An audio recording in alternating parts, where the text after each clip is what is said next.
बिस्मिल्लाहिर्रहमानिर्रहीम। अस्सलाम वालेकुम। मैं हूं मिसेस कौसर और आप देख रहे हैं मेरा YouTube channel Mrs Kausar channel. आज मेरा जो उन्वान है वो है कराची में आलूदगी। कराची का नंबर जो है दुनिया की 44 ममालिक में से 5वें नंबर पर है आलूदगी के मुकाबले में। ठीक है, तो यह हमारे लिए एक जो है वो लम्हे फ़िक्रिया है कि हमारा शहर कराची, जिसे हम बहुत मोहब्बत करते हैं, बहुत प्यार करते हैं, उसको हमने अपने हाथों से कचरे के ढेर में बदल दिया है। बढ़ती हुई आबादी और सनतों के फैलाव के बायस हमारी फ़ज़ा मुख्तलिफ जहरीले गैसों से भरी रहती है।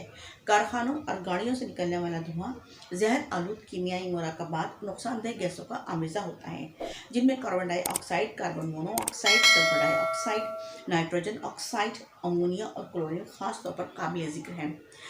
हम झाड़ू लगाते हैं, कचरा साफ़ करते हैं, अपनी गलियों को, अपनी सड़कों को सब साफ़ करके उसके बाद हम क्या करते हैं, उसमें हम लगा देते हैं आग। हम ये समझते हैं कि हमने ये कचरा जो है वो साफ़ कर दिया, लेकिन हमें ये नहीं मालूम हमारी लाइल्मी की बाइस जो है हम कितना अपनी फ़ज़ा को गंदा कर रहे हैं। ये गैसें नमी की मौजूदगी में मुख्तलिफ़ किस्म के तेज़ाब और कीमियाई मुरक्कबात बनाती हैं और तेज़ाबी बारिशों का मौजब बनती हैं।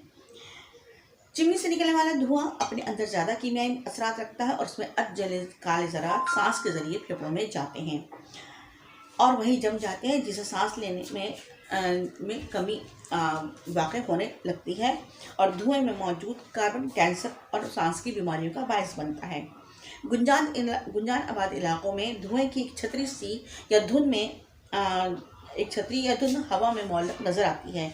इसमें यह धुंध स्मोक कहलाती है। इसकी वजह से सांस की बीमारियों के अलावा बीनाई भी मुतासिर होती है। इसमें मौजूद लेड के ज़रात से ब्लड कैंसर का खदशा होता है।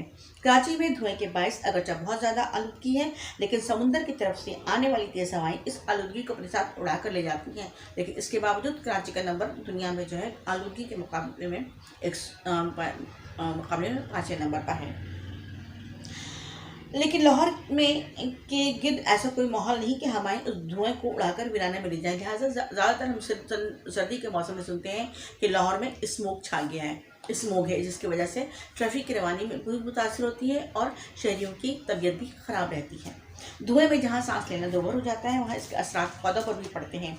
वो पीले और मुरझाए भी हो जाते हैं या फिर ख़त्म हो जाते हैं। इमारत का रंग ख़राब हो जाता है और इमारत का मटेरियल जो है वो नाकारा हो जाता है। कार्बन मोनोऑक्साइड की ज़्यादती बेहोशी और फालिज का बायस बनती है। लेड ऑक्साइड थकावट, अफसरदगी, जहनी कमज़ोरी की वजह बनता है।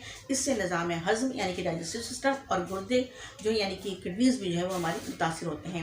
लिहाजा हमें कोशिश करनी चाहिए, हमें अपने शहर को साफ़ सुथरा रखना चाहिए, ना सिर्फ अपने घर को बल्कि गली मोहल्ले और शहर को भी साफ़ रखने की कोशिश करना चाहिए।